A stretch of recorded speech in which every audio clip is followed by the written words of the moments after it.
હા, તો આવતીકાલે જો જ્યાં સુરત શહેરમાં અલગ અલગ જગ્યાઓ ઉપર જ્યારે સાયરન વાગશે એના પછી જો મોક ડ્રીલના મારફતથી કેવી રીતે જો રેસ્ક્યુ અને ઇવેક્યુએશન કરી શકાય એની એક્સરસાઇઝ થશે.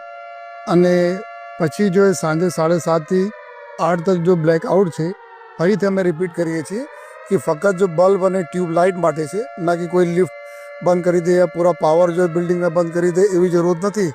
લેકિન અંધાર પટ રહે, આ બધાને ખબર છે ક્યારે પણ એર રેડ્સ વગેરે થાય છે, તો આપણા ટાર્ગેટને હાઇડ કરવા માટે આ બહુ જ જરૂરી છે. તો બધા સે વિનંતી છે કે લોકો જો એ સનરૂફ બંધ રાખે. પોલીસ જો બી ગાડીઓ રહેશે, તમામ એવા વિસ્તારોમાં પોલીસના ટીમ અને પોલીસના ગાડીઓ હાજર રહેશે. જો એ લોકોથી એક જ અમે અપીલ કરીએ છીએ કે એના કોઈ પણ પ્રકારના કોઈ ગેરસમજ નહીં લે, કોઈ મિસઅન્ડરસ્ટેન્ડિંગ નહીં હોય, કોઈ અફવા ફેલાવે એના